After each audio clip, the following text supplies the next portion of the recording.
కాని అవేమి నేను అనుభవిస్తున్న బాధ ముందు సరితూకో. అది నువ్వు అర్థం చేసుకో. ఎంతైనా మగాళ్ళలా కఠినంగా ఉండటం ఆడవాళ్ళకి సాధ్యం కాదయ్యా. అది నువ్వు అర్థం చేసుకో. నేను కఠినంగా ఉందే మీకు కనిపిస్తుంది గాని, పుట్టి పెరిగిన ఊరిని వదిలిపెట్టి పిల్లల్ని దూరంగా పెట్టి నా బ్రతుకుని బజార్లో పెట్టి నేను గడుపుతున్న ఒక్కొక్క క్షణం నా గుండెకి ఎంత గాయం చేస్తుందో మీకు తెలీదు. అన్నయ్య, నేను మళ్ళీ చెప్తున్నాను, ఈ జన్మలో నిన్ను బాధ పెట్టే పని మళ్ళీ చెయ్యను. నా విషయంలో నువ్వు ఏం భయం పెట్టుకోవాల్సిన అవసరం లేదు. నన్ను నమ్మన్నయ్య.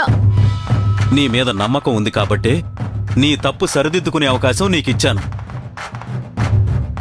నా నమ్మకాన్ని వమ్ము చేసేలా నువ్వు ప్రవర్తించకు. ఇంకొక విషయం, నేను నీకు సంబంధం చూశాను.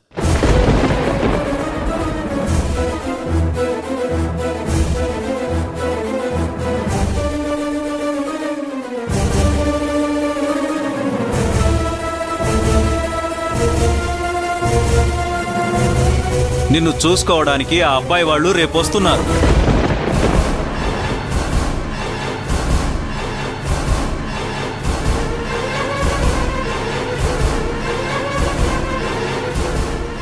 వాళ్ల ముందు ఇలా ఏడుపు మొహంతో నిలబడకుండా కాస్త ముస్తాబయ్యుండు.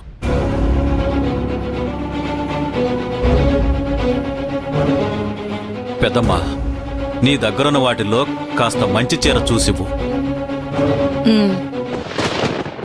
అన్నయ్య, నువ్వు చెప్పినట్టే ఆ ఇంటిని వదిలేసి వచ్చేసాను కదా.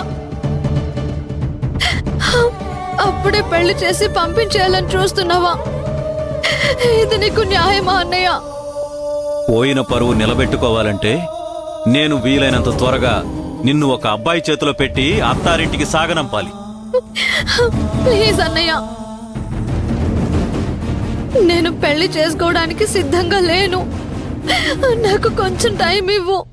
ఎంత చెప్పినా నువ్వు టైం అడుగుతున్నావంటే ఏంటి అర్థం రాదా?